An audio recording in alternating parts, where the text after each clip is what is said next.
ఢిల్లీలో తెలంగాణ సీఎం రేవంత్ రెడ్డి బిజీగా ఉన్నారు. కాంగ్రెస్ అగ్ర నాయకులతో ఆయన భేటీ అవుతున్నారు. నిన్న ఏఐసీసీ ప్రధాన కార్యదర్శి కేసీ వేణుగోపాల్ తో రేవంత్ రెడ్డి భేటీ అయ్యారు.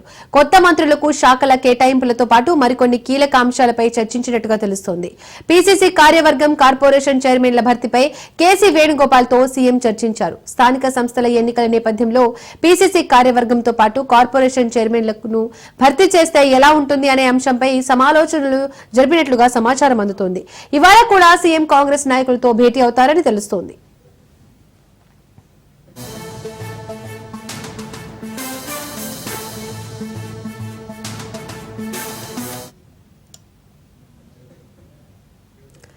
ఢిల్లీలో తెలంగాణ సీఎం రేవంత్ రెడ్డి బిజీగా ఉన్నారు. కాంగ్రెస్ అగ్రనాయకులతో ఆయన భేటీ అవుతున్నారు.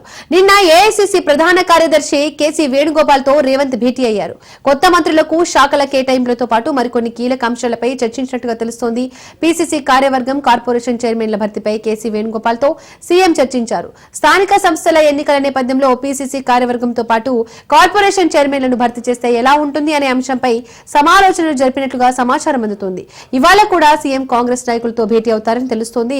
ఇక ఈ అంశానికి సంబంధించి మరింత సమాచారాన్ని మా ప్రతినిధి రాజు ఫోన్ ద్వారా అందిస్తారు. Raju, right Deepika, CM Revanth Reddy AICC ప్రధాన కార్యదర్శి కేసీ వేణుగోపాల్ తో నిన్న గంటన్నర పాటు ఏఐసీసీ ప్రధాన కార్యాలయం ఇందిరాభవన్ లో భేటీ అయినటువంటి పరిస్థితి ఉంది. ప్రధానంగా ఇటీవల మంత్రివర్గంలో నూతనంగా ముగ్గురు ఎమ్మెల్యేలను తీసుకున్న నేపథ్యంలో వారికి శాఖల కేటాయింపుకు సంబంధించి ప్రధాన చర్చ జరిగింది. దాంతో పాటుగానే ఆ మంత్రివర్గ విస్తరణ తర్వాత చోటు చేసుకున్నటువంటి కీలక పరిణామాలు, అదేవిధంగా ఆశావాహులు అసంతృప్తికి సంబంధించి ఏ విధమైనటువంటి చర్యలు తీసుకున్నారు, అసంతృప్తి తగ్గించే విధంగా వారికి ఏమైనా భరోసా కల్పించారా అనేటటువంటి అంశానికి సంబంధించి సీఎం రేవంత్ రెడ్డి కేసీ వేణుగోపాల్ కి వివరణ ఇచ్చుకున్నటువంటి పరిస్థితి ఉంది. దాంతో పాటుగానే నిన్న సీఎం రేవంత్ రెడ్డి భేటీ అనంతరం టీపీసీసీ కార్యవర్గానికి సంబంధించినటువంటి కీలకమైనటువంటి పదవులు, వైస్ ప్రెసిడెంట్లు, జనరల్ సెక్రటరీ పదవులను జంబో కమిటీ ద్వారా ఏఐసీసీ ప్రధాన కార్యదర్శి కేసీ వేణుగోపాల్ విడుదల చేసినటువంటి పరిస్థితి ఉంది. దాంతో పాటుగానే రాష్ట్ర ప్రభుత్వం భర్తీ చేయాల్సినటువంటి నామినేటెడ్ పదవులతో పాటు మలి విడత మంత్రివర్గ విస్తరణలో ఎవరెవరికి చోటు ఇస్తే బాగుంటుందో ఆయా సామాజిక వర్గాలు ఏంటి, కాంగ్రెస్ పార్టీకి సీనియర్ నేతల చేసినటువంటి సేవలు, దాంతో పాటుగానే ఆయా నేతల సంబంధించినటువంటి వివరాలను అడిగి తెలుసుకున్నటువంటి సిచ్యువేషన్ కనిపిస్తా ఉంది. ఓవరాల్ గా అటు టీపీసీసీ కార్యవర్గంతో పాటు నామినేటెడ్ పదవులకు సంబంధించి కూడా చర్చ జరిగింది. అయితే వివిధ ఈ శాఖల కేటాయింపుకు సంబంధించి కూడా పూర్తి స్థాయిలో ప్రస్తుతం మంత్రివర్గంలో ఉన్నటువంటి మంత్రుల వద్ద అదనపు శాఖలు ఏమేమి ఉన్నాయి, వాటికి సంబంధించినటువంటి వివరాలను కూడా ఒక నివేదిక రూపంలో సీఎం రేవంత్ రెడ్డి కేసీ వేణుగోపాల్ కు అందించినటువంటి పరిస్థితి అయితే ఉంది. దాంతో పాటుగానే ప్రధానంగా అటు ఇప్పటి వరకు ఎవరికి శాఖలు కేటాయించి వివిధ శాఖలు ఏ మంత్రికి కేటాయించినటువంటి శాఖలు సీఎం రేవంత్ రెడ్డి వద్దనే ఉన్నటువంటి పరిస్థితి ఉంది. వాటిని నూతన మంత్రులకు కేటాయించాలా, లేదంటే ఒకే మంత్రి దగ్గర 2-3 శాఖలు ఉన్నటువంటి మంత్రులు ఉన్నారు, వారి దగ్గర నుంచి తీసుకొని కొత్త మంత్రులకు ఇవ్వాలా అనేటటువంటి అంశానికి సంబంధించి చర్చ జరిగింది. అయితే ప్రధానంగా అటు నిన్న ఏఐసీసీ చీఫ్ మల్లికార్జున ఖర్గేతో వివేక్ వెంకటస్వామి, నూతన మంత్రి వివేక్ వెంకటస్వామి భేటీ అయ్యారు. ఆయన విద్యాశాఖ పట్ల కొంత ఆసక్తి కనబరిచినట్టు తెలుస్తా ఉంది. దాంతో పాటుగానే పూర్తి స్థాయిలో కూడా ఏ శాఖలకు సంబంధించి ఆయా సామాజిక వర్గాలకు సంబంధించినటువంటి శాఖలను వారికి కేటాయిస్తే ఎలా ఉంటుంది అనేటటువంటి చర్చ కూడా జరిగినట్లు తెలుస్తా ఉంది. అయితే ఇవాళ సాయంత్రం లోగా సీఎం రేవంత్ రెడ్డి అధిష్టానంలోని మరికొంతమంది పెద్దలను కలిసి ఈ యొక్క తెలంగాణలో ఉన్నటువంటి తాజా రాజకీయ పరిణామాలను వివరించేటటువంటి అవకాశం ఉంది. ఆ తర్వాత నూతన మంత్రులకు శాఖల కేటాయింపుల మీద కొంత స్పష్టత వచ్చేటటువంటి అవకాశం అయితే స్పష్టమవుతా ఉంది. రాజు, తెలంగాణ కేబినెట్ లో మరో 3 ఖాళీలు కూడా ఉన్నాయి. వాటిపై కూడా అధిష్టానంతో రేవంత్ మాట్లాడే అవకాశం ఉందా?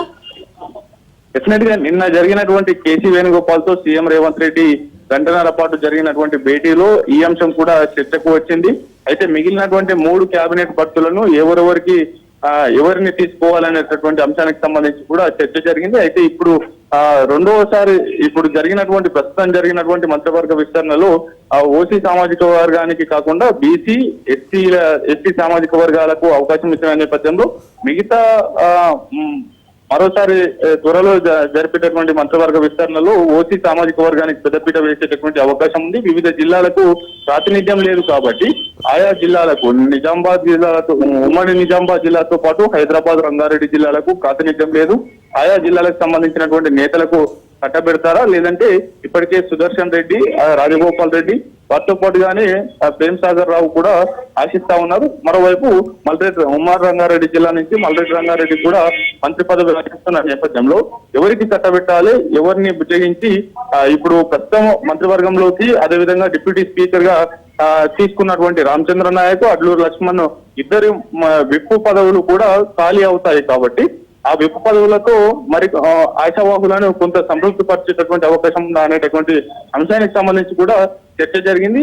ఒకవైపు ఖాళీ అయినటువంటి 2 విప్పులను భర్తీ చేసుకుని మరోవైపు మంత్రివర్గ విస్తరణలో భాగంగా అగ్రవర్ణాలకు అవకాశం ఇచ్చే విధంగా కూడా ఆలోచన చేస్తున్నట్టు తెలుస్తా ఉంది.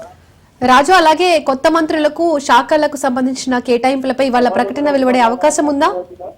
డెఫినెట్ గా దీపిక, ఇవాళ సాయంత్రం లోగా కొంత స్పష్టత వచ్చేటటువంటి అవకాశం కనిపిస్తా ఉంది. అధిష్టాన పెద్దలతో సీఎం రేవంత్ రెడ్డి వరుసగా భేటీలు జరుపుతా ఉన్నారు.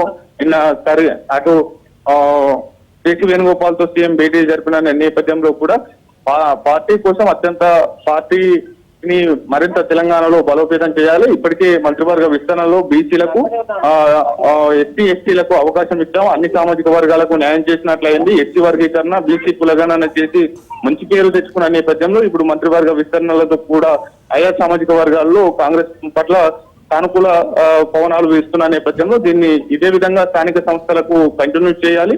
దాంతో పాటుగానే పూర్తి స్థాయిలో మంత్రి మిగిలినటువంటి 3 కేబినెట్ భర్తలకు సంబంధించి కూడా స్థానిక సంస్థల తర్వాత భర్తీ చేయాలా అనేటటువంటి యోచనలో ఉన్నట్లు తెలుస్తా ఉంది. అయితే శాఖల కేటాయింపుకు సంబంధించి కూడా వివేక్ వెంకటస్వామికి అటు సింగరేణికి సంబంధించినటువంటి కార్మికులతో కొంత అనుబంధం ఉంటుంది. ఆ చెన్నూరు నియోజకవర్గం కూడా సింగరేణికి దగ్గరగా సింగరేణి ప్రాంతంలోని నియోజకవర్గమే కాబట్టి కార్మిక శాఖ కేటాయిస్తారనేటటువంటి చర్చ నడుస్తా ఉంది. కార్మిక శాఖతో పాటు న్యాయశాఖ కేటాయించేటటువంటి అవకాశం ఉన్నట్లు ప్రచారం అయితే జరుగుతా ఉంది. మరోవైపు అడ్లూరు లక్ష్మణ్ కు ఎస్సీ ఎస్టీ సంక్షేమ శాఖ కేటాయించేటటువంటి అవకాశం ఉన్నట్లు తెలుస్తా ఉంది. మరోవైపు శ్రీహరి ముద్రాజుకు క్రీడలు మరియు యువజన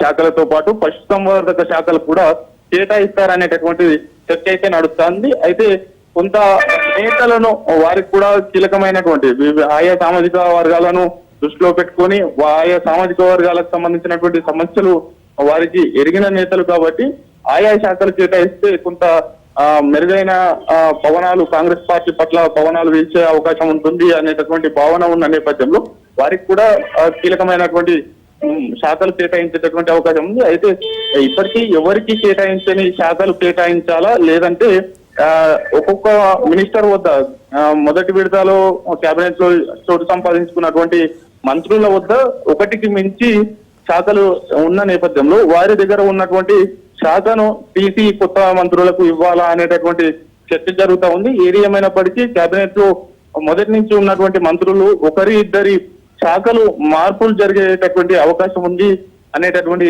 చర్చ కూడా నడుస్తున్నటువంటి పరిస్థితి అయితే ఉంది. దీనికి సంబంధించి కూడా కొంత చర్చ జరిగినట్టు పార్టీ వర్గాలు తెలుపుతా ఉన్నాయి. Deepika, right, thank you Raju.